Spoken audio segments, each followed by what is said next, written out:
انسان میں جو ایک جنسی طلب ہے، اس میں جو ایک شہوت کا مادہ ہے، انسان نے خام خواہ اپنے اوپر قدغنیں عائد کر لی ہیں، اور صحیح اور غلط اور جائز اور ناجائز، ماں بیٹی بیوی میں خام خواہ کی ایک تفریق ہے جو انسان نے قائم کر لی ہے۔ یہ تمام تفریقیں غیر فطری ہیں، اس لیے کہ حیوانات میں ہم یہ دیکھتے ہیں کہ ایسی کوئی تفریق موجود نہیں ہے، بلکہ یہ کہ جیسے پیاس لگے کسی انسان کو تو پانی جہاں سے مل جائے، یا یہ کہ اگر بھوک لگتی ہے تو جہاں سے بھی اس کی انسان تشفی کر لے، اسی طور سے یہ بھی ایک انسان کی طبعی خواہش ہے جیسے وہ ابھرے ویسے ہی اس کو جس طور سے بھی موقع ملے اس کی تسکین حاصل کر لینی چاہیے۔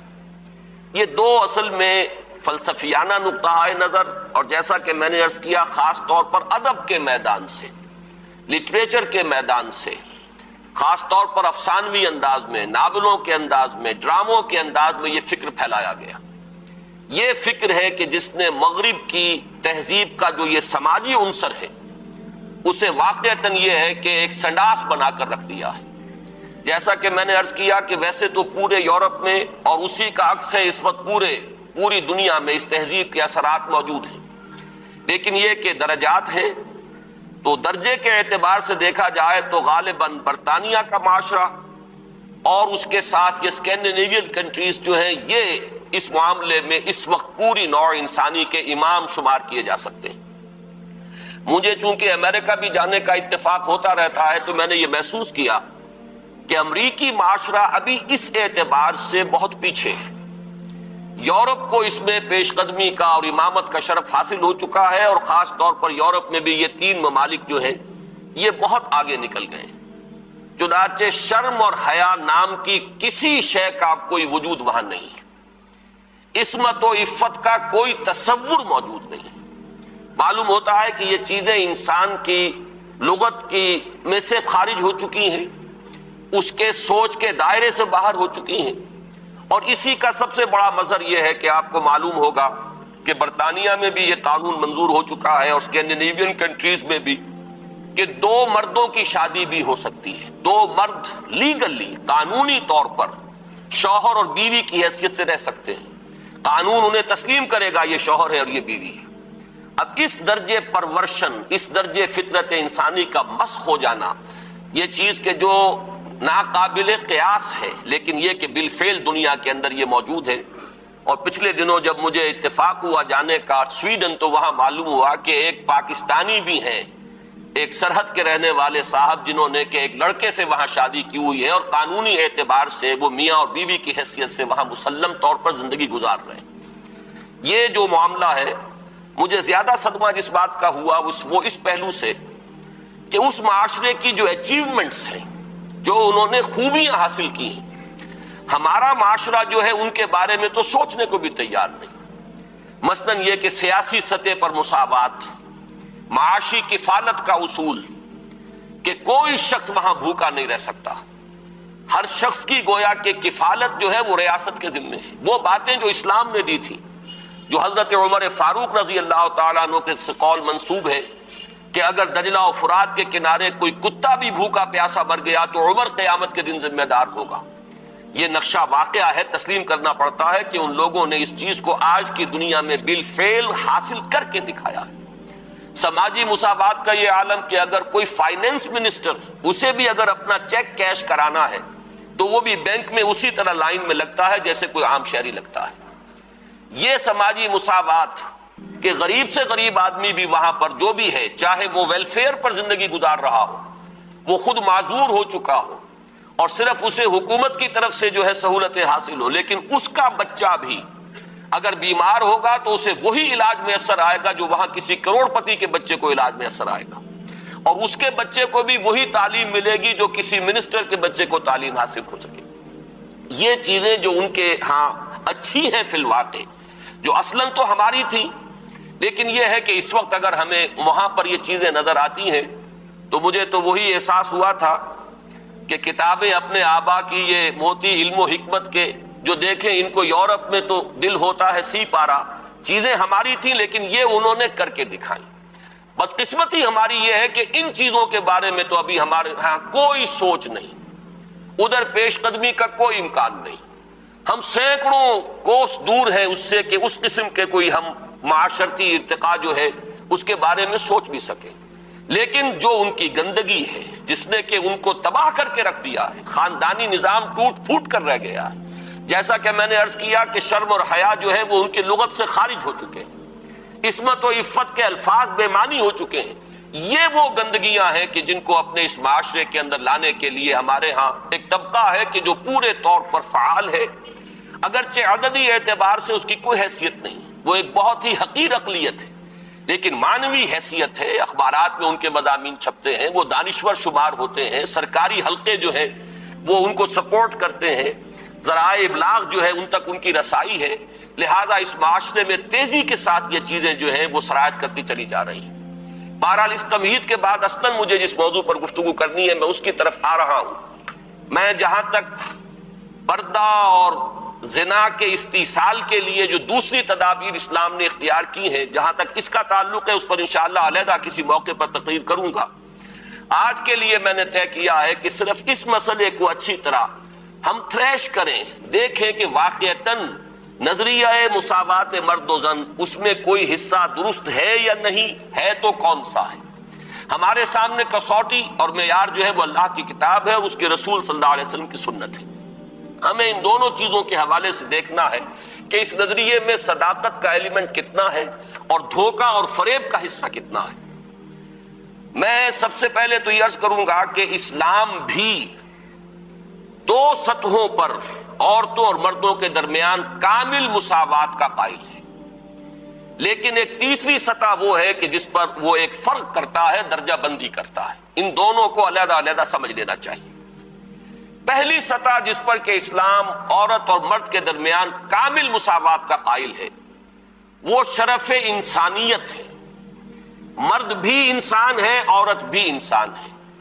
جو شرف انسانیت ہے اس میں مرد اور عورت برابر کے شریک ہیں. اگر کسی کے ذہن میں یہ تصور ہے کہ عورت کا وجود ایک گھٹیا وجود ہے، عورت ایک کمتر وجود کی حامل ہے، تو یہ خالص غیر قرآنی اور غیر اسلامی نقطہ نظر ہے. بدقسمتی سے بعض دوسرے معاشروں کے اثرات ہمارے ذہنوں میں بھی آ گئے ہیں. خود عیسائی معاشرے کا بنیادی تصور یہ تھا کہ عورت ہے ہی گناہ کی گٹھڑی، مجسم برائی. یہ ایو سے ایول کا لفظ بنا ہے. حضرت حوا کے لیے ان کے ہاں لفظ ایو ہے، اور ایو سے ایول ہے. ایول برائی کو کہتے ہیں، یعنی یہ کہ عورت کا تو سارا وجود ہی سرتاسر برائی ہے. یہ چیزیں کچھ مختلف ذرائع سے ہمارے ذہنوں میں بھی آئی ہیں. پھر یہ کہ یہ معاشرہ جو ہے ہمارا جو پس منظر ہے تاریخی ہندو معاشرہ، اس میں بھی عورت کے گھٹیا ہونے کا تصور موجود ہے. تو سب سے پہلے یہ کہ ہمیں اپنے قلوب کا، اذہان کا جائزہ لے لینا چاہیے کہ اگر اس طرح کا کوئی جرثومہ ہمارے فکر میں ہے تو یہ خالص غیر قرآنی، غیر اسلامی ہے. شرف آدمیت جس کا نام ہے اس میں عورت اور مرد برابر اور مساوی طور پر شریک ہیں. میں نے اس کے ضمن میں آپ کے سامنے ایک تو آیہ مبارکہ پڑھی ہے سورہ نساء کی. آپ کو معلوم ہے کہ معاشرتی مسائل پر قرآن مجید کی جامع ترین سورت سورہ نساء ہے. اس کا آغاز ہی اس سے ہوتا ہے کہ یا ایھا الناس، اے لوگو، اتقوا ربکم الذی خلقکم من نفس واحدۃ وخلق منها زوجہا وبث منہما رجالا کثیرا ونساء. اے لوگو، اپنے اس رب کا تقوی اختیار کرو جس نے تمہیں ایک انسانی جان سے پیدا کیا، اسی سے اس کا جوڑا بنایا، اور ان دونوں سے کثیر تعداد میں مردوں اور عورتوں کو زمین میں پھیلا دیا. گویا کہ پوری نوع انسانی ایک انسانی جوڑے کی نسل ہے. آدم اور حوا علیہ السلام انہی کی اولاد ہے تمام انسان. اس پہلو سے تمام انسان بھی برابر ہیں، اگرچہ نسلیں ان کے اندر وجود میں آ گئی ہیں، اگرچہ شکلیں مختلف ہو گئی ہیں، رنگتیں ان کی تبدیل ہو گئی ہیں، ایک دوسرے سے بہت مختلف ہو گئی ہیں، لیکن یہ کہ تمام شعوب و قبائل کا فرق ہو یا لونی یا لسانی فرق ہو، ان سب کی کوئی حقیقت اس اعتبار سے نہیں ہے کہ کوئی ان میں اونچا ہو جائے کوئی نیچا ہو جائے. کلکم بنو آدم و آدم من تراب، تم سب کے سب جو ہو آدم کی نسل سے ہو اور آدم مٹی سے بنائے گئے تھے. لا فضل لعربی علی عجمی ولا لعجمی علی عربی ولا لاحمر علی اسود ولا لاسود علی احمر الا بالتقوی. یہ معاملہ جہاں عربی اور عجمی اور کالے اور گورے کے مابین ہے، وہیں مرد اور عورت کے مابین بھی. ایک ہی انسانی نسل. اور آج بھی آپ دیکھیے آدم و حوا سے آگے گزر کر آخر ایک ہی ماں باپ کی اولاد میں بیٹے بھی ہوتے ہیں، بیٹیاں بھی ہوتی ہیں. ایک ہی باپ کے نطفے سے بیٹا بھی ہے اور بیٹی بھی ہے. ایک ہی ماں کے بطن سے بیٹی کی بھی ولادت ہو رہی ہے اور بیٹے کی بھی ہو رہی ہے. تو کوئی فرق و امتیاز ان کے مابین اس پہلو سے کہ مرد مرد ہونے کے ناطے اعلیٰ ہو اور عورت عورت ہونے کے حوالے سے گھٹیا اور ادنا ہو، یہ خالص غیر اسلامی غیر قرآنی تصور ہے. شرف آدمیت، شرف انسانیت میں یہ بالکل مساوی ہے. دوسری چیز کہ جس میں اسلام پوری مساوات تسلیم کرتا ہے وہ ہے نیکی کا میدان، خیر کا میدان، اخلاق کا میدان، روحانیت کا میدان. اس میں بھی دونوں برابر ہیں، ان میں کوئی تفریق نہیں، کسی پہلو سے کوئی فرق نہیں. میں نے اس کے ضمن میں ایک طویل آیت قرآن مجید کی آپ کو پڑھ کر سنائی ہے. آپ خود غور کریں گے کہ یہ جو گردان کا سا انداز یہاں لیا گیا ہے سورہ احزاب کی آیت نمبر 36 میں، آیت نمبر 35 میں، اس سے آپ خود اندازہ کر سکتے ہیں کہ تصور کیا دینا مقصود ہے. ان المسلمین والمسلمات، بے شک مسلمان مرد مسلمان عورتیں، والمومنین والمومنات، مومن مرد مومن عورتیں، والقانتین والقانتات، فرما بردار مرد فرما بردار عورتیں، والصادقین والصادقات، راست باز مرد راست باز عورتیں، والصابرین والصابرات، صبر کرنے والے مرد اور صبر کرنے والی عورتیں، والخاشعین والخاشعات، اللہ سے خشوع کا تعلق رکھنے والے، اللہ کے سامنے جھکنے والے مرد اور جھکنے والی عورتیں، والمتصدقین والمتصدقات، اور صدقہ دینے والے مرد اور صدقہ دینے والی عورتیں، والصائمین والصائمات، اور روزہ رکھنے والے مرد اور روزہ رکھنے والی عورتیں، والحافظین فروجہم والحافظات، اور اپنی شرمگاہوں کی حفاظت کرنے والے مرد اور اپنی شرمگاہوں کی حفاظت کرنے والی عورتیں، والذاکرین اللہ کثیرا والذاکرات، اور اللہ کا ذکر کثرت سے کرنے والے مرد اور اللہ کا ذکر کثرت سے کرنے والی عورتیں. اعد اللہ لہم مغفرۃ واجرا عظیما، اللہ نے ان سب کے لیے تیار کی ہوئی ہے، فراہم کی ہوئی ہے مغفرت بھی اور بہت بڑا اجر بھی.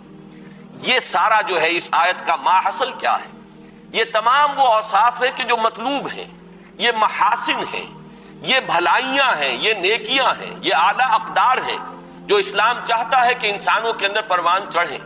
اور اس آیت کا انداز بتا رہا ہے کہ اس میں کوئی فرق و تفاوت نہیں ہے. کسی کے لیے کوئی معاملہ نہیں ہے کہ عورتوں کے لیے یہاں جو ہے داخلہ ممنوع ہے یا عورتیں اس مقام تک رسائی حاصل نہیں کر سکتی، بلکہ یہ کہ نیکیوں میں، بھلائیوں میں، خیرات میں، حسنات میں، ان تمام کیفیات کے اندر عورتوں اور مردوں کے لیے کھلا میدان ہے. اپنی اپنی محنت، اپنی اپنی کوشش سے جو بھی چاہے اعلیٰ سے اعلیٰ مقام حاصل کر لے. اسی مضمون کے لیے میں نے ایک آیت آپ کو سورہ نساء کی بھی سنائی. للرجال نصیب مما اکتسبوا وللنساء نصیب مما اکتسبوا، مردوں کے لیے حصہ ہے ان میں سے جو انہوں نے کمایا، اور کمائی سے یہاں مراد ہے اعمال کی کمائی. کسب کا لفظ قرآن مجید میں شاذ کہیں آیا ہے معاشی کمائی کے لیے، آیا ضرور ہے لیکن بہت شاذ. اصل میں یہ لفظ جہاں بھی آتا ہے وہ اصل کمائی جو ہے انسان کی اس دنیا میں وہ نیکی یا بدی ہے. یہ جو معاش کی محنت ہے اور آپ اپنے لیے کوئی رزق فراہم کرتے ہیں، کوئی اپنی زندگی کے سلسلے کو برقرار رکھنے کے لیے ضروریات زندگی فراہم کرتے ہیں، یہ چیز تو ایک دنیا کی زندگی کی برتنے کی چیز ہے، یہ کوئی پائیدار شے نہیں ہے. اصل میں جو کچھ ہم کماتے ہیں وہ یا نیکی ہے یا بدی ہے، یا خیر ہے یا شر ہے. ہم نے اپنی توانائیوں کا جو اصل حاصل جو ہے اس دنیا میں حاصل کیا وہ یا خیر ہے اور یا شر ہے.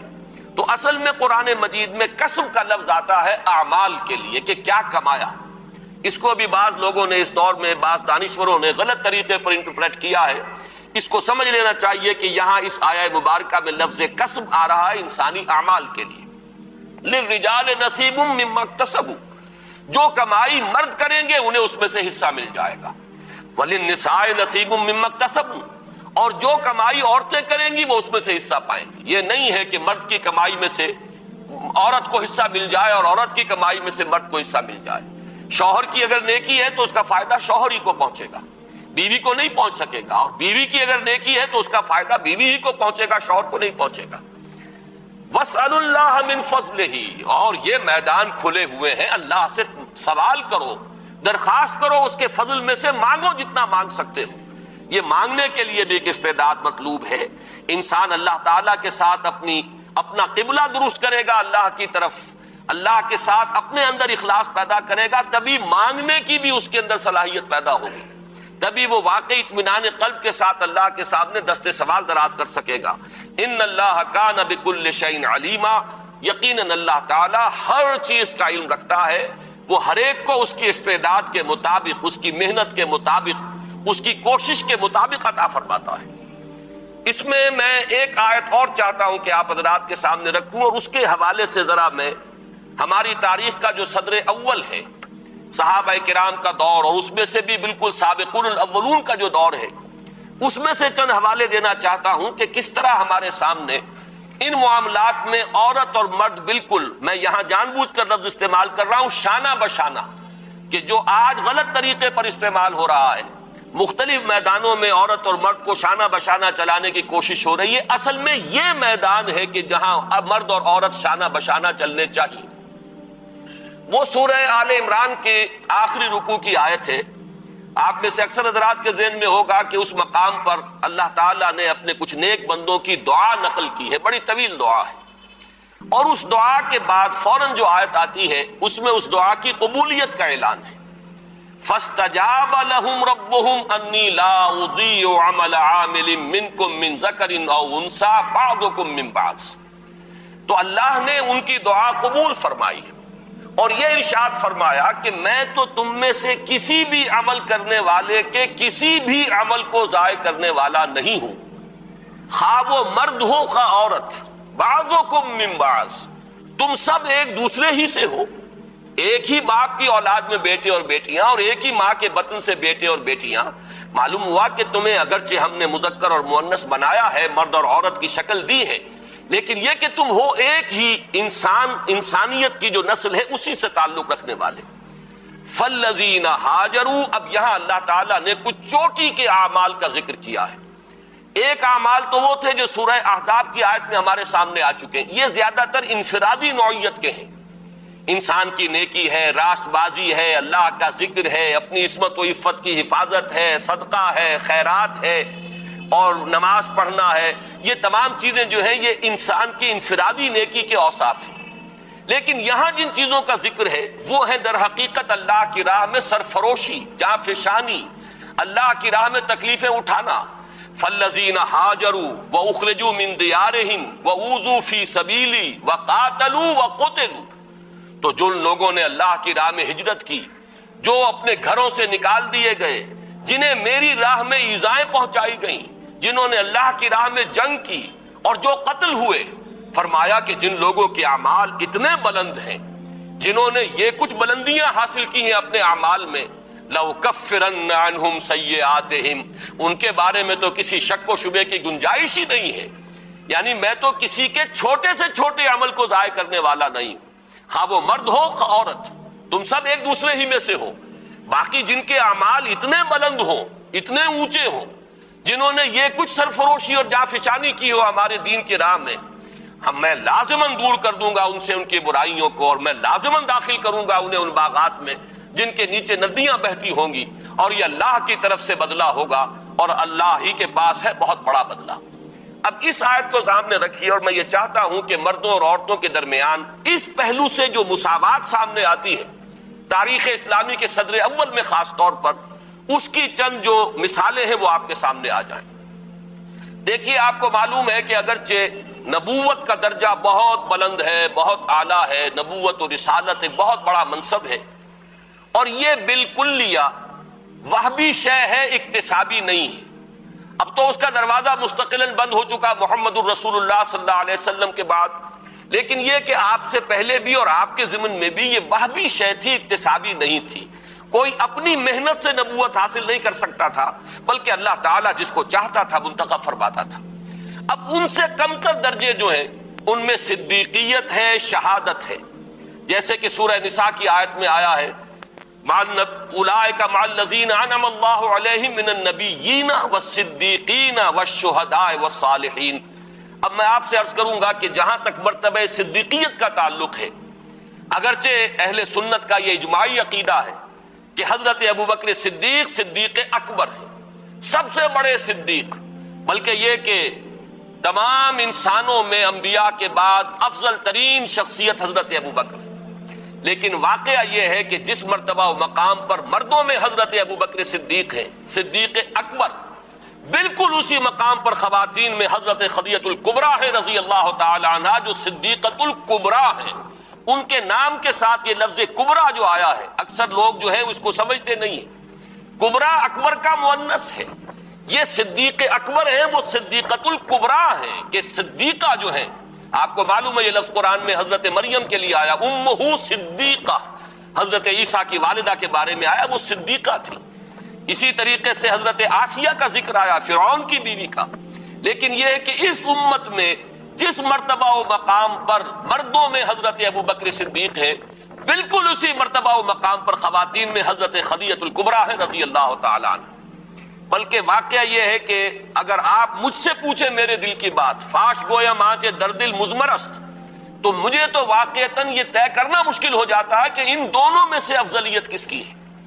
اس لیے کہ جہاں تک اولیت ایمان کا تعلق ہے، اس میں بھی یہ بات بالکل سمجھ میں آتی ہے کہ حضرت خدیجہ کا ایمان مقدم ہونا چاہیے حضرت ابو بکر صدیق سے، اس لیے کہ پہلی وحی کے بعد آ کر سب سے پہلی جو گفتگو کی ہے حضور نے، ظاہر بات ہے کہ وہ اپنی زوجہ محترمہ سے کی۔ جس طریقے سے انہوں نے تصدیق کی ہے اور جس طریقے سے حضور کو تسلی دی ہے اور دلجوئی ان کی فرمائی ہے کہ آپ گھبرائیں نہیں، جب آپ نے فرمایا کہ انی خشیت علی نفسی، مجھے تو اپنی جان کا اندیشہ ہو گیا، تو کس درجے بلند دلیل کے ساتھ آپ کو تسلی دی ہے۔ اللہ آپ کو ضائع نہیں کرے گا، آپ تو غریبوں کی سرپرستی فرمانے والے، بیواؤں کی مدد کرنے والے، اللہ تعالیٰ آپ کو ضائع نہیں کرے گا۔ پھر یہ کہ حضرت صدیق اکبر کے فضائل کا سب سے بڑا باب جو شمار ہوتا ہے وہ یہ ہے کہ انہوں نے حضور صلی اللہ علیہ وسلم کے مشن پر اپنی پوری دولت لگا دی۔ دو مواقع ایسے آئے ان کی زندگی میں، ایک مکی دور میں، ایک مدنی دور میں۔ مکی دور میں جب کہ ہجرت کے لیے تشریف لے جا رہے ہیں تو ایک پیسہ بھی گھر والوں کے لیے نہیں چھوڑا ہے۔ اول تو یہ کہ وہ ساری دولت ان کی سکڑ چکی تھی، اس وقت تک صرف ہو چکی تھی، کتنے ہی غلام اور کتنی ہی کنیزیں انہوں نے خریدی اپنے پیسے سے اور انہیں آزاد کیا جو ایمان لے آئے تھے اور جنہیں ستایا جا رہا تھا۔ پھر یہ کہ کاروبار میں سے تو سارا وقت اب نکل چکا تھا دعوت اور تبلیغ دین کے لیے، جو کچھ رہ گیا تھا وہ بھی لے کر حضور کے ساتھ صلی اللہ علیہ وسلم وہ تشریف لے گئے۔ پھر یہ کہ آپ کو معلوم ہے غزوہ تبوک کے موقع پر ہوا ہے کہ جو کچھ گھر میں تھا جھاڑو پھیر کر لا کر حضور کی خدمت میں پیش کر دیا۔ لیکن آپ غور کیجئے کہ بعین ہی یہی مقام حضرت خدیجہ الکبریٰ کا ہے رضی اللہ تعالی عنہا، وہ متمول ترین خاتون جن سے نکاح کے بڑے بڑے سرداران قریش جو ہے وہ متمنی تھے، انہوں نے اپنی پوری دولت جس طرح قدموں میں ڈالی ہے محمد الرسول اللہ صلی اللہ علیہ وسلم کی اور جس طرح ان کے ڈسپوزل پر رکھ دی ہے کہ جس طرح چاہیں صرف کرے، تو اس معاملے میں بھی واقعہ یہ ہے کہ یہ کہنا مشکل ہے کہ کس کا درجہ جو ہے وہ افضل ہے، کون اعلیٰ ہے، کون اس میں پیش قدمی لے گیا ہے۔ بس جیسے ایمان کے بارے میں ہم نے عافیت تلاش کی ہے کہ ہم اس طریقے سے کہہ کر اور اس میں آگے فیصلہ کرنے سے اپنے آپ کو بچا لیتے ہیں کہ عورتوں میں سب سے پہلے ایمان لانے والی حضرت خدیجہ، اور آزاد مردوں میں سب سے پہلے ایمان لانے والے حضرت ابو بکر، اور بچوں میں سب سے پہلے ایمان لانے والے حضرت علی، اور غلاموں کے طبقے میں سب سے پہلے ایمان لانے والے حضرت زید بن حارثہ۔ اسی طریقے سے یوں سمجھیے کہ ان دونوں میں اگر کوئی افضلیت کا فیصلہ ہم نہ کرنا چاہیں تو کہہ سکتے ہیں کہ مردوں میں صدیق اکبر حضرت ابو بکر ہے رضی اللہ تعالی عنہ، اور خواتین میں صدیقۃ الکبریٰ حضرت خدیجہ ہے رضی اللہ تعالی عنہ۔ اس سے آگے چلیے، ہجرت کا معاملہ ہے۔ اب آپ دیکھیے کہ حضرت عثمان ہجرت فرما رہے ہیں حبشہ کی طرف، ان کی زوجہ محترمہ حضرت رقیہ ان کے ساتھ ہے، اور حضور نے فرمایا کہ یہ پہلا جوڑا ہے کہ جو اللہ کی راہ میں ہجرت کر رہا ہے، حضرت لوط اور ان کی اہلیہ کے بعد۔ وہ بھی جب اللہ کی راہ میں ہجرت کے لیے نکلے تھے تو اپنی وہ ایک انسانی جوڑا نکلا تھا، اور آج یہ عثمان اور ان کی اہلیہ حضور کے لخت جگر حضرت رقیہ، یہ دونوں میاں بیوی بھی اللہ کی راہ میں ہجرت کر رہے ہیں۔ پھر اسی موقع پر ہمیں معلوم ہوتا ہے کہ حضرت ام حبیبہ رضی اللہ تعالی عنہ انہوں نے بھی ہجرت کی، ان کا شوہر بھی مسلمان تھا، دونوں نے ہجرت کی۔ لیکن یہ کہ شوہر پر ایسی افتاد پڑی ہے حبشہ میں جانے کے بعد کہ وہ مرتد ہو گیا، عیسائی ہو گیا، شراب کا بہت زیادہ عادی تھا اور اسی کی وجہ سے اپنی عقل اور ہوش و خرد کو کھو گیا، اور چونکہ پھر حضرت ام حبیبہ وہاں بغیر شوہر کے رہ گئی، یہی وجہ ہے کہ حضور نے پھر پیغام بھجوایا ہے ان کی دلجوئی کے لیے، اس لیے کہ صاحبزادی کس کی ہے؟ ابو سفیان کی، وہ جو کہ قریش کے سردار ہیں۔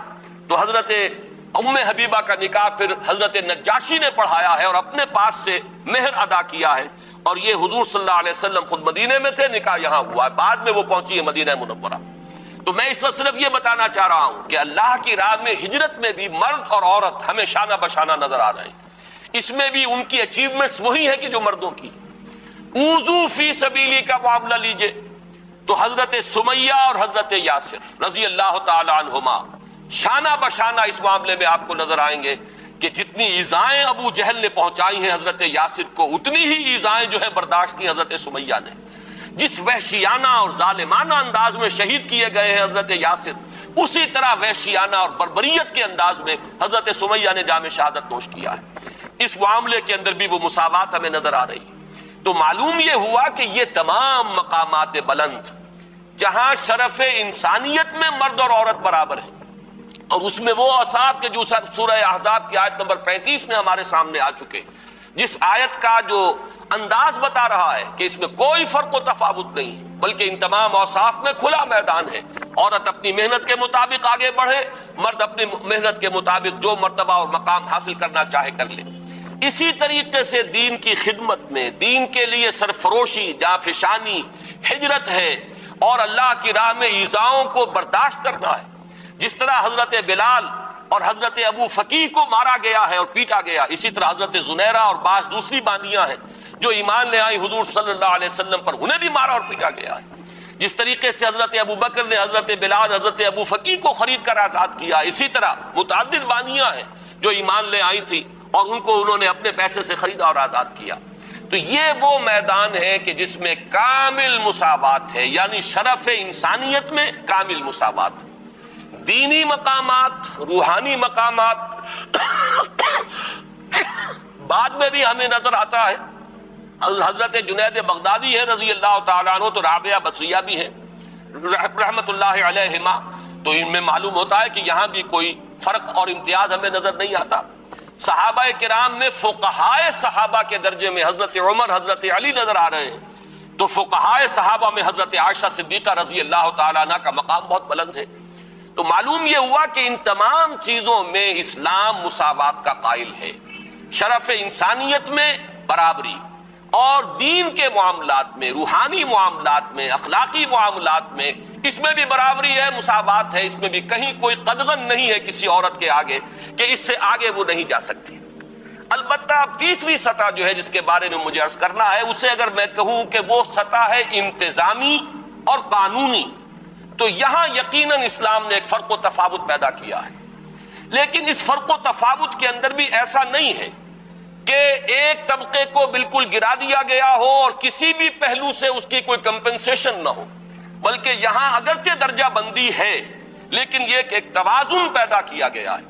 میں آج خاص طور پر اس نقطے کو واضح کرنا چاہتا ہوں کہ اگرچہ انتظامی اور قانونی اعتبار سے فرق و تفاوت ہے، درجہ بندی ہے، لیکن یہ کہ اسلام نے ایک نہایت حسین توازن پیدا کیا ہے اس میں، اور اس کے لیے یہ بات پہلے سمجھ لیجئے کہ اسلام چونکہ خاندان کے ادارے کو مضبوط کرنا چاہتا ہے، یہ انسانی معاشرے کی اکائی ہے، یہ بیسک یونٹ ہے، خاندانوں سے مل کر معاشرہ بنتا ہے، معاشرہ ہی ہے کہ جس کے اوپر پھر ایک انتظامی سطح پر ریاست اور حکومت کا تصور آتا ہے۔ اسی کے معاشی معاملات کو منضبط کرنے کے لیے آج کا معاشیات کا فن ہے جو ایک بہت بڑا علم بن چکا ہے، لیکن یہ کہ جب اینالائز کریں گے تو معلوم ہوگا کہ انفرادیت سے اجتماعیت کی طرف پہلا قدم کیا ہے، ایک مرد اور ایک عورت کے مابین رشتہ ازدواج۔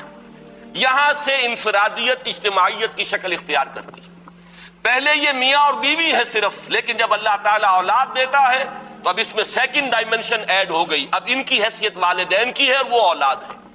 اس اولاد میں جب کثرت اور تعدد پیدا ہوتا ہے تو تھرڈ ڈائمنشن آتی ہے، اور وہ بہنوں بھائیوں کا آپس میں رشتہ اخوت جو ہے وہ تیسری ڈائمنشن ہے۔ جیسے ہمارا یہ ہال ہے، اس کی لمبائی، چوڑائی، اونچائی، یہ 3 ڈائمنشنل کانسیپٹ ہمارا سپیس کا ہے۔ اسی طرح خاندان کا ایک ادارہ جو ہے اس کی یہ 3 ڈائمنشنز ہیں، ایک مرد اور ایک عورت، رشتہ ازدواج، یہاں سے بات شروع ہوئی۔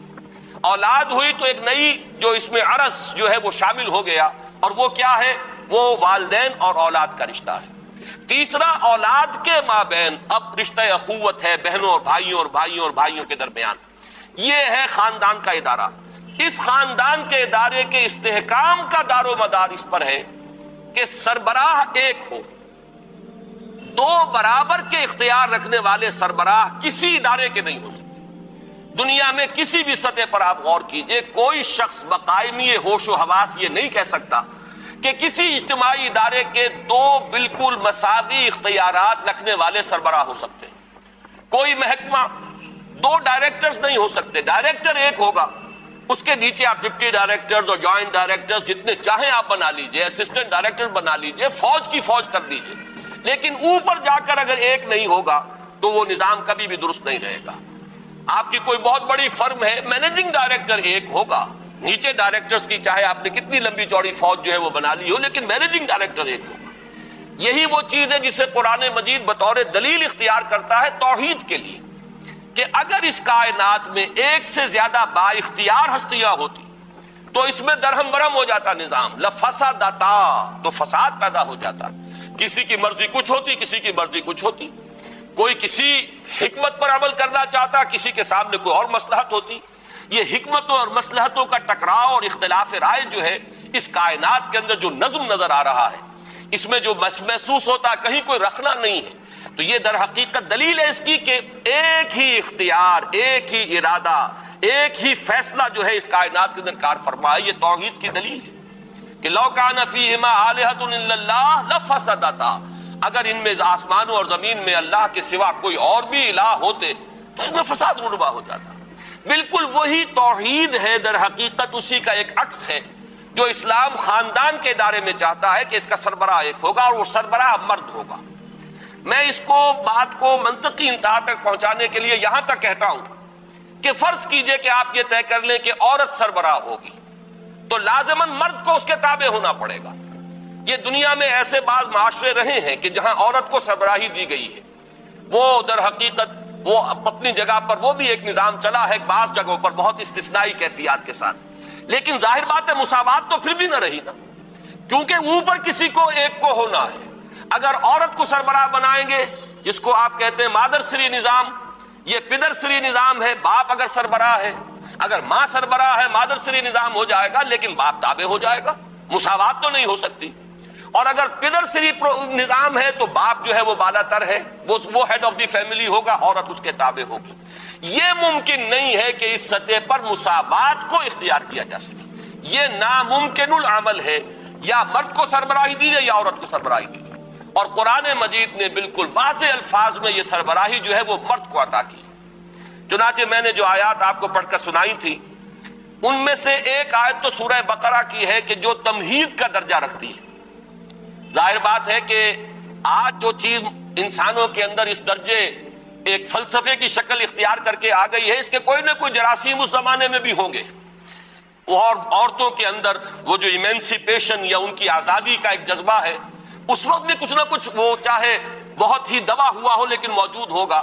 لہذا قرآن مجید نے جس طریقے سے کہ ہر میدان میں جو قانون اور جو شرعی ہدایات دی ہیں ان میں ایک تدریج ہم دیکھتے ہیں کہ پہلے میدان ہموار کیا گیا. جیسے شراب کے بارے میں پہلے صرف یہ کہہ دیا گیا کہ اس میں کچھ نفع کی بات بھی ہے لیکن نقصان بھی ہے. وَإِسْمُهُمَا أَكْبَرُ مِن نَفْعِهِمَا، اس کا گناہ کا پہلو جو ہے وہ نفع کے پہلو سے بڑھ کر ہے. بس یہ کہہ کر سورہ بقرہ میں چھوڑ دیا گیا. اس سے آگے چل کر ذرا فرمایا گیا کہ تم نماز کے قریب مت جایا کرو جبکہ تم نشے کی حالت میں ہو. اس سے اب اندازہ ہو رہا تھا سب کو کہ یہ رخ کدھر جا رہا ہے. اور بہت سے حضرات نے تو پہلی آیت ہی نازل ہوئی تو شراب نوشی جو ہے وہ ترک کر دی اور تائب ہو گئے. بہت سے حضرات دوسری آیت پر سمجھ گئے کہ یہ فیصلہ کن معاملہ اب آنے والا ہے. جب تیسری مرتبہ حکم آیا جو سورہ مائدہ میں ہے فَاجْتَنِبُوهُ، اب باز آتے ہو کہ نہیں آتے، فَهَلْ أَنْتُمْ مُنْتَهُونَ، اب باز آتے ہو کہ نہیں. تو گویا کہ وہ آخری حکم آ گیا. اس میں تدریج ہے.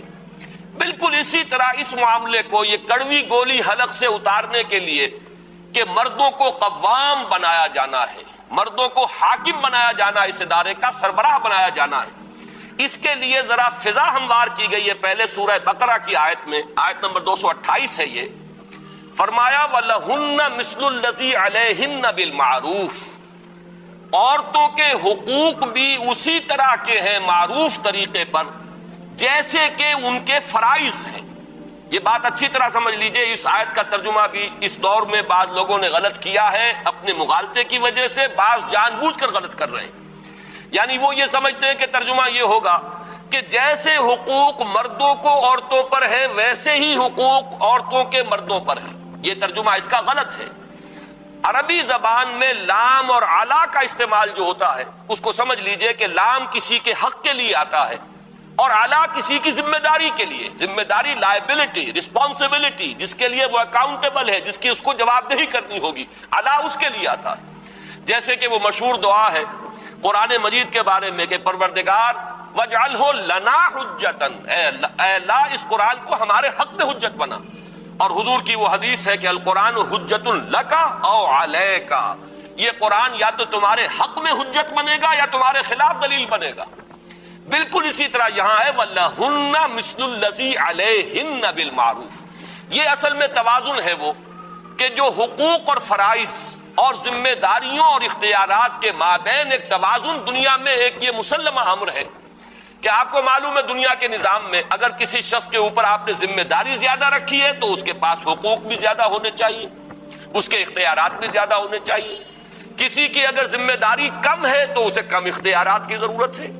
یہ توازن در حقیقت حقوق و فرائض کا ہے، یہ توازن ذمہ داریوں اور اختیارات کا ہے۔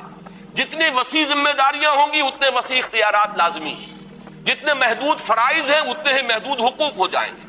تو فرمایا وَلَهُنَّ مِثْلُ الَّذِي عَلَيْهِنَّ، جیسی کچھ ان پر ذمہ داریاں ہیں ویسے ہی اللہ نے ان کے حقوق معین کیے ہیں۔ حقوق و فرائض کا یہ توازن ہی در حقیقت اسلام کے معاشرتی نظام کی سب سے بڑی خوبی ہے، اس کا سب سے بڑا حسن ہے۔ لیکن اس کے بعد ایک اضافہ کیا وَلِلرِّجَالِ عَلَيْهِنَّ دَرَجَةٌ وَاللَّهُ عَزِيزٌ حَكِيمٌ، اور مردوں کو عورتوں پر ایک درجہ حاصل ہے اور اللہ عزیز ہے، حکیم ہے۔ اللہ زبردست ہے، کمال حکمت والا ہے۔ عزیز ہے تو اسے اختیار ہے، جو چاہے حکم دے، جو چاہے نظام بنائے، مختار مطلق ہے۔ وہ شارع ہے، جو چاہے شریعت متعین کر دے، اور وہ حکیم بھی ہے، وہ الٹپ فیصلے نہیں کرتا، وہ اندھا دھند کوئی قانون سازی نہیں کرتا۔ اس کی قانون سازی میں کسی کے لیے جانبداری نہیں ہے، نہ وہ مردوں کے لیے جانبدار ہے نہ وہ عورتوں کے حق میں جانبدار ہے، بلکہ اس کی حکمت کاملہ، حکمت بالغہ جو ہے اس کے تحت اس نے اپنے اختیارات مطلق کو استعمال کرتے ہوئے نظام معین کیا ہے۔ یہ اصل میں تمہید ہے اس کس چیز کی؟ وہ ہے سورہ نساء کی آیت الرجال قوامون علی النساء، مرد عورتوں پر نگران ہیں، اور میں اس کا ترجمہ یہاں تک کروں گا کہ مرد عورتوں پر حاکم ہیں، اس لیے کہ قامہ سے بنا ہے قوام، قامہ یقوم و کھڑا ہونا، اور جیسے کہ آپ کو معلوم ہے ہر زبان میں ہوتا ہے فعل کے بعد پریپوزیشن جو ہے، ورب کے بعد پریپوزیشنز کے آنے سے زمین و آسمان کا فرق واقع ہوتا ہے۔ جیسے کہ ایک سادہ مثال میں دیا کرتا ہوں، ٹو گیو، اس کے ایک معنی ہے ٹو گیو اپ، اب وہ معنی کچھ کے کچھ ہو گئے۔ ٹو گیو ان، یہ بالکل ہی بدل گیا معاملہ۔ ٹو گیو ان کے معنی ہے کسی کی اطاعت قبول کر لینا، ٹو گیو اپ کسی چیز کو چھوڑ دینا، ٹو گیو کوئی چیز دے دینا۔ اب یہ لفظ ٹو گیو تو سب میں شامل ہے، لیکن اپ اور ان کے اضافے سے زمین و آسمان کا فرق ہو گیا۔ اسی طرح عربی زبان میں بھی جیسا کہ میں نے ابھی لام اور علا کا آپ کو بتایا ہے، اسی طرح قامہ الا جب آئے گا کسی کام کی طرف متوجہ ہونا، کسی چیز کے لیے کمر کس کر کھڑے ہو جانا قامہ الا، اور قامہ علا کسی پر کھڑا ہونا، یعنی کسی پر نگران بن جانا، کسی پر سربراہی اختیار کرنا، کسی کی ذمہ داری لے لینا، کسی کی کفالت کرنا، یہ تمام چیزیں جو اس میں آ جائیں گی۔ تو الرجال قوامون علی النساء، مرد جو ہیں وہ عورتوں پر حاکم ہیں، ان کے نگران ہیں، ان کے کفیل ہیں، ان کے ذمہ دار ہیں۔ یہ تمام جو تصورات ہیں اس لفظ کے اندر اس علا کے اضافے کی وجہ سے یہ اس کے اندر موجود ہو گئے۔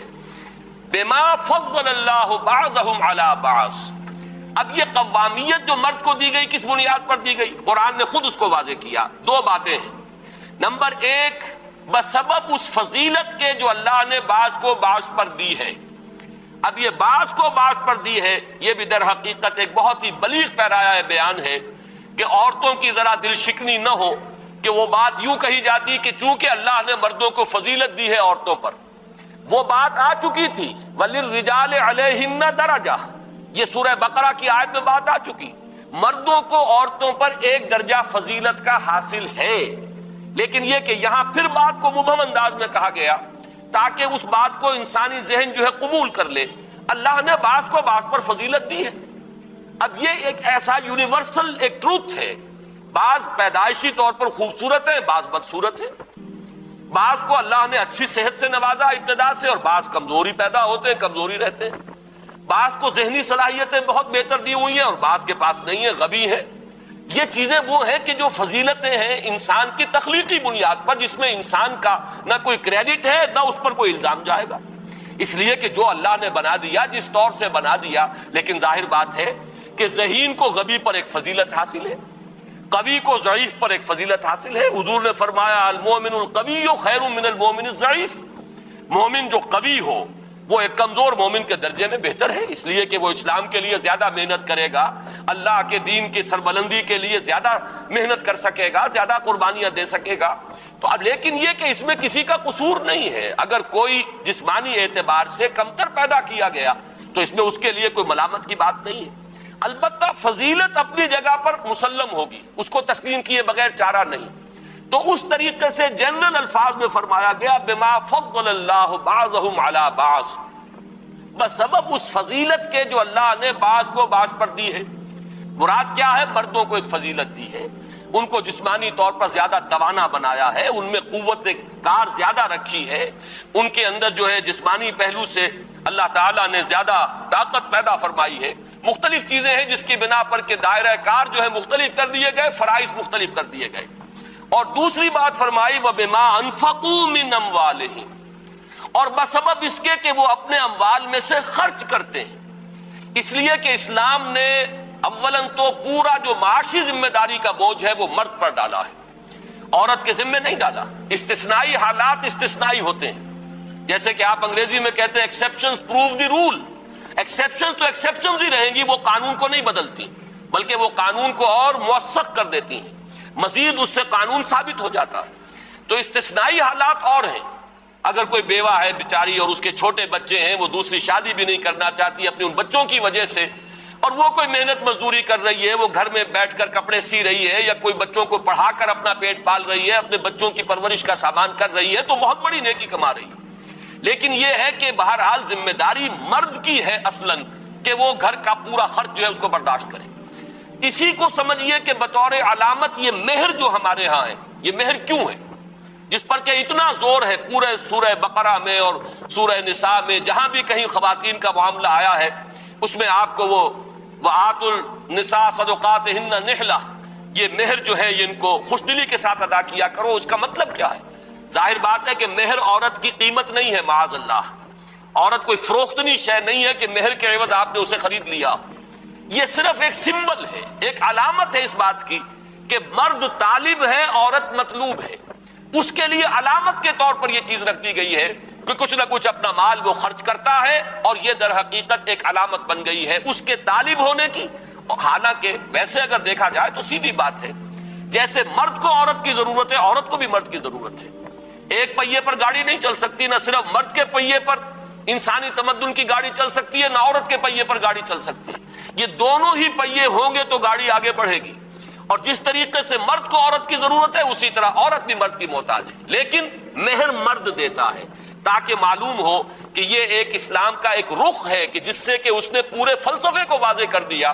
بما انفقوا من اموالہم، سب سے پہلے تو یہ کہ رشتہ ازدواج کا آغاز ہی ہوا مرد کے مہر ادا کرنے سے، اور پھر یہ کہ اس خاندان کی پوری کفالت کی ذمہ داری مرد نے لی ہے۔ یہ دو بنیادیں ہیں جس کی بنا پر کہ اسلام نے مرد کو حاکمیت دی ہے، قوامیت دی ہے، مرد کو سربراہ بنایا ہے، عورت کو اس کی اطاعت کا حکم دیا گیا ہے۔ لہذا ذرا یہاں دیکھیے اس کے بعد کے الفاظ کیا ہیں، فالصالحات قانتات، پس نیک بیویاں وہ ہیں کہ جو فرما بردار ہیں۔ فرما بردار کن کی؟ اپنی۔ یہ قنوت کا لفظ یا اللہ کے لیے آتا ہے، جیسے کہ ہم نے ابھی سورہ احزاب کی آیت میں پڑھا تھا والقانتین والقانتات، فرما بردار مرد اور فرما بردار عورتیں۔ قنوت کہتے ہیں فرما بردارانہ انداز میں کھڑے ہو جانے کو، کسی کے حضور میں کھڑے ہونا، جھک کر کھڑے ہونا، گویا کہ اس کا حکم ماننے کے لیے انسان آمادہ ہے کہ جو حکم دیں گے بصر و چشم میں اسے قبول کروں گا۔ اسی لیے جو دعا ہم کھڑے ہو کر مانتے ہیں وتر میں، اسے دعائے قنوت کہا جاتا ہے کہ ہم نے وہ دست بستہ کھڑے ہو کر اللہ کے حضور میں ہم نے وہ دعا مانگی ہے۔ ورنہ عام طور پر دعا جو ہے انسان وہ بیٹھ کر مانگتا ہے۔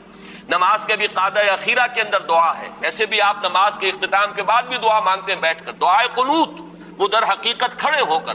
تو دست بستہ کسی کے حضور میں حاضر رہنا، اس کے حکم کو بجا لانے کی آمادگی کے ساتھ یہ قنوت کی اصل روح ہے۔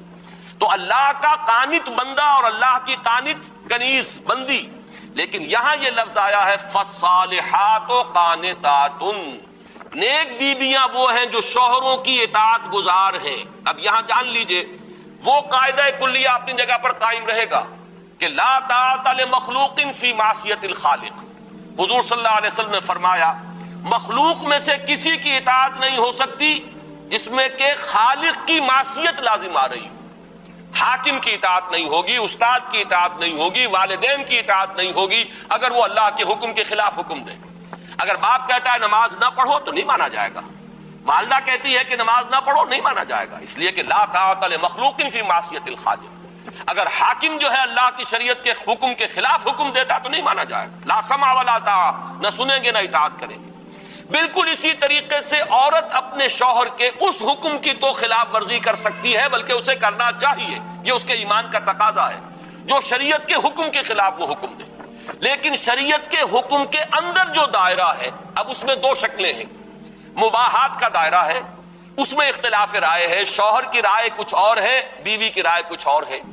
یہاں بیوی کو ذہناً آمادہ رہنا چاہیے، اگر وہ شوہر کو کنونس کر سکے، اگر دلیل سے قائل کر سکے، اگر منوا سکے تو کوئی بات نہیں، ٹھیک ہے۔ لیکن یہ کہ اگر وہ اختلاف قائم رہتا ہے تو قرآن مجید کی آیت کی روح سے بیوی کو مستقل طور پر ذہناً آمادہ رہنا چاہیے کہ وہ اپنی رائے کو پیچھے ڈال کر اپنے شوہر کی رائے پر عمل کرے۔ یہ اس کا وہ جذبہ ہے کہ جس میں اس نے شوہر کی سربراہی کو گویا کہ ذہناً اور قلباً قبول کیا ہے۔ یہ اس آیت کا اصل مفہوم ہے فالصالحات قانتات، نیک بیویاں وہ ہیں جو شوہروں کی اطاعت گزار ہیں، جو ان کا حکم ماننے والی۔ حکم کہاں؟ مباحات کے دائرے میں، جہاں اللہ تعالیٰ کے حکم کے خلاف حکم وہ نہیں مانا جائے گا، وہ تو پھر اس بندہ مومن اور اللہ کی اس بندی کے لیے امتحان ہے، آزمائش ہے اس کے ایمان کا۔ لیکن یہ کہ اگر اس کے دائرے کے اندر ہے تو اپنی رائے کو پیچھے ڈال کر اپنے شوہر کی رائے پر عمل کرنا، یہ ہے وہ کہ جو ایک مسلمان بیوی سے اسلام کا اور قرآن کا تقاضا ہے۔ فالصالحات قانتات حافظات للغیب بما حفظ اللہ، وہ حفاظت کرنے والی ہیں رازوں کی بھی، اور ظاہر بات ہے کہ اب اس عورت کا بیوی ہونے کے ناطے اس عورت کا ناموس اب اس کا اپنا ناموس نہیں، اس کے شوہر کا ناموس ہے، اس کی عزت اپنی عزت نہیں، اس کے شوہر کی عزت ہے۔ پھر یہ کہ گھروں میں وہ اپنے شوہروں کے مال کی امین ہے، شوہروں کی رازوں کی امین ہے۔ تو سب سے بڑا جو اہم دوسرا وصف ہے کہ جو ایک کسی مسلمان بیوی میں اس آیہ مبارکہ کی روح سے ہونا چاہیے، وہ یہ ہے کہ شوہروں کی عزت و ناموس کی حفاظت کرنے والی، ان کے پیٹھ پیچھے ان کی عدم موجودگی میں ان کے مال کی، ان کے رازوں کی حفاظت کرنے والیاں بما حفظ اللہ، جیسے کہ اللہ تعالیٰ نے بھی حفاظت فرمائی ہے۔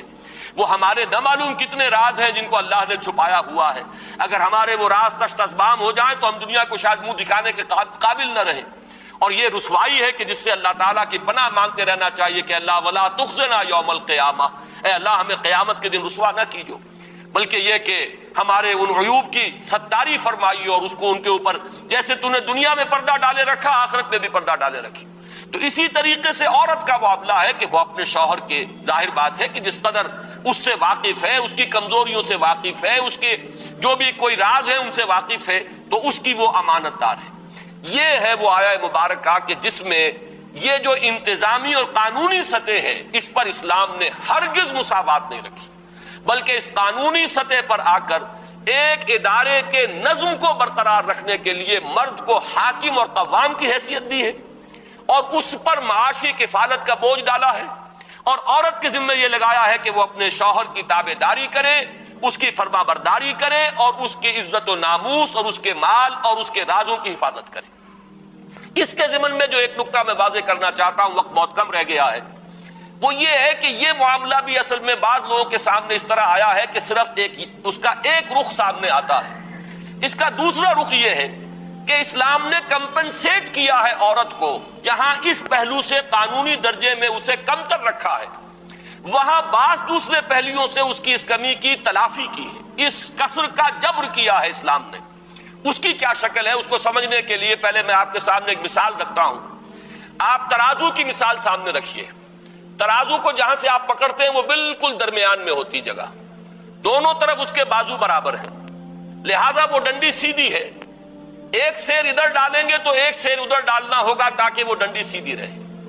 لیکن اگر ترازو کے پکڑنے کی جگہ ذرا آپ ایک طرف کر دیں، ایک بازو ترازی کا لمبا ہو جائے اور ایک چھوٹا ہو جائے، تو اب ظاہر بات ہے کہ جو لمبا بازو ہے اس میں ایک سیر ڈالیں گے تو اس چھوٹے بازو والے میں 2 سیر ڈالیں گے، تب وہ جا کر مساوی ہوگا اور ڈنڈی سیدھی رہے گی۔ تو توازن میں کیا ہوتا ہے کہ اگر ایک طرف سے کہیں کوئی اضافہ ہو جائے تو دوسرے پہلو سے کمی ہو، اور اگر دوسری طرف کسی پہلو سے کمی ہے تو کسی اور دوسرے پہلو سے اس کے اندر اضافہ کر دیا جائے تو توازن قائم ہوگا۔ اور یہ بات بہت اہم ہے کہ اسلام کے پورے عمرانی فلسفے میں اصل جو ویلیو ہے وہ توازن ہے۔ اقیم الوزن بالقسط ولا تخسر المیزان، یہ توازن ہے در حقیقت اسلام کے پورے نظام کا جو سب سے بڑا حسن اور خوبی کا پہلو ہے۔ یہ مساوات در حقیقت اسلام نے اس لفظ کو بہت کم استعمال کیا ہے، بلکہ عدل، قسط اور یہ توازن، اقیم الوزن بالقسط، یہ توازن پیدا کرنا جو ہے یہ ہے در حقیقت کے جو مقصود ہے کہ اگر کسی ایک پہلو سے کوئی کمی ہوئی ہے تو دوسرے پہلو سے اس کو کمپنسیٹ کر دیا جائے۔ اب میں اس کی چند مثالیں آپ کو دیتا ہوں۔ دیکھیے، مرد اور عورت ہونے کے ناطے جیسا کہ میں نے عرض کیا تھا کہ ایک ماں اور باپ، قانونی اعتبار سے باپ کا درجہ بہت افضل ہے ماں کی نسبت، اس لیے کہ اولاد اصلاً اسلام کی روح سے باپ کی ہے۔ ماں کے پاس وہ رہے گی، اگر سیپریشن ہو گئی ہے کچھ عرصے کے لیے، وہ اولاد کی بہتری کے لیے ماں کے پاس اولاد رہ سکتی ہے، لیکن بالآخر اولاد کو لوٹنا ہے مرد کی طرف، باپ کی طرف جانا ہے، اس لیے کہ قانوناً اولاد اسلام کی روح سے باپ کی ہے۔ لیکن اب اس کسر کا جبر کس طور سے کیا، اب آپ اس کا اندازہ کیجئے کس قدر خوبصورتی کے ساتھ، کہ جو درجہ اخلاقی اعتبار سے ماں کا ہے، باپ کا اس کا عشر عشیر نہیں، اس لیے کہ جنت جو ہے وہ ماں کے قدموں تلے بتائی گئی ہے، باپ کے قدموں تلے نہیں بتائی گئی۔ جب حضور سے سوال کیا گیا، ایک صحابی نے پوچھا کہ میں کس کے ساتھ حسن سلوک کروں، میرے حسن سلوک کا اولین مستحق کون ہے؟ فرمایا تمہاری والدہ۔ دوسری مرتبہ پھر سوال کرتے ان کے بعد کون؟ پھر فرمایا تمہاری والدہ۔ تیسری مرتبہ سوال کیا پھر کون؟ پھر فرمایا تمہاری والدہ۔ جب چوتھی مرتبہ سوال کیا ہے کہ ان کے بعد کون، تو فرمایا کہ تمہارے والد۔ معلوم یہ ہوا کہ اب وہ جو قانونی پہلو جو ہے وہ چونکہ اس کی ڈنڈی لمبی ہو گئی تھی وہاں پر کمی کر دی گئی، اور دوسری طرف جو ہے وہ اخلاقی پہلو والا معاملہ، خدمت کا معاملہ، حسن سلوک کا معاملہ، ادب کا معاملہ، جنت کے حصول کا ذریعہ بنانا، وہ ماں کا قدم ہے کہ ان کے نیچے، جیسا کہ وہ حدیث کے اندر الفاظ آئے کہ تحت اقدام الامہات، جنت جو ہے وہ ماؤں کے قدموں تلے۔ یہ ہے وہ توازن جو اسلام نے پیدا کیا کہ اس طریقے سے جو ایک طرف کمی تھی اس کو دوسری طرف پورا کر دیا ہے۔ یہی آپ کو بقیہ تمام چیزوں میں بھی نظر آئے گا، بلکہ بعض پہلوؤں سے میں یہ سمجھتا ہوں کہ اسلام نے اپنے عمرانی فلسفے سے بڑھ کر عورت کا ساتھ دیا ہے۔ مثلاً خالص منطقی طور پر یہ بات سامنے آتی ہے کہ جب ساری کفالت مرد کے ذمے ہے، عورت کے ذمے کوئی معاشی ذمہ داری نہیں ہے، تو وراثت جو ہے پھر اس میں عورت کا حصہ نہیں ہونا چاہیے تھا، بلکہ وہ بالکل ہی مردوں کو ملنا چاہیے۔ بیٹی جس کے گھر میں جائے گی وہ اس کی رسپانسبلٹی ہے، اس کی لائبلٹی ہے، اس کا خرچہ سارا شوہر کو برداشت کرنا ہے، لیکن بیٹے کو اپنا گھر آباد کرنا ہے، اسے مہر ادا کرنا ہے، تب تو اس کا گھر آباد ہوگا۔ پھر یہ کہ اس پورے خاندان کی کفالت اسے کرنی ہے۔ خالص عقلی اور منطقی اعتبار سے دیکھیے تو اس کا لازمی نتیجہ یہ نکلتا ہے کہ وراثت میں لڑکی کا کوئی حق نہ ہو، بلکہ وراثت کلیتاً جو ہے وہ مردوں کو دی جائے۔ لیکن اسلام نے صرف یہ کیا ہے کہ بیٹی کے لیے نصف حصہ رکھا ہے بیٹے کے مقابلے میں، لیکن یہ کہ اس کو پورا ایک معاشی جو ہے اس کو ایک حیثیت دی ہے، اس کی ایک پوری شخصیت ہے، وہ اپنی ملکیت رکھ سکتی ہے۔ بلکہ ایسے ایسے معاملات سامنے آتے ہیں کہ ایک خاتون نے آ کر حضور صلی اللہ علیہ وسلم سے یہ کہا، دریافت کیا کہ میرے شوہر جو ہے بڑے مفلس ہیں، کیا میں اپنی زکوٰۃ انہیں دے سکتی ہوں؟ تو حضور نے فرمایا ہاں اگر تم انہیں زکات دو گی اپنے شوہر کو تو تمہیں دوہرا اجر ملے گا، ایک زکات کی ادائیگی کا اجر اور یہ کہ تم نے شوہر کے ساتھ حسن سلوک اختیار کیا۔ اب آپ اس کا تجزیہ کیجئے، آپ اپنے والدین کو زکات نہیں دے سکتے، آپ اپنی اولاد کو زکات نہیں دے سکتے، کیوں؟ وہ آپ کی لائبلٹی ہے، ان کا تو آپ کو خرچہ برداشت کرنا ہی ہے۔ شوہر بیوی کو زکات نہیں دے سکتا اس لیے کہ بیوی تو اس کی لائبلٹی ہے، اس کی کفالت اسے کرنی ہے، اس کا نان نفقہ اس کے ذمے ہے، لہذا اس کو زکات کیسے دے گا؟ لیکن بیوی کے ذمے شوہر کی کفالت نہیں ہے، بیوی کی رسپانسبلٹی نہیں ہے کہ وہ شوہر کا نان نفقہ فراہم کرے، لہذا وہ زکات اسے دے سکتی ہے۔ اگر وہ قانون کے درجے کو اختیار کرے گی تو وہ چاہے اس کے پاس پیسہ۔ السلام علیکم ورحمۃ اللہ وبرکاتہ۔ اس طرح کی مزید اچھی ویڈیوز دیکھنے کے لیے ہمارے اس چینل ورلڈ آف فیتھ کو سبسکرائب کریں۔ آپ کا شکریہ۔ السلام علیکم ورحمۃ اللہ وبرکاتہ۔ اس طرح کی مزید انبیٹیبل ویڈیوز دیکھنے کے لیے ہمارے اس چینل ایٹرنل فیتھ کو سبسکرائب کریں۔ آپ کا شکریہ۔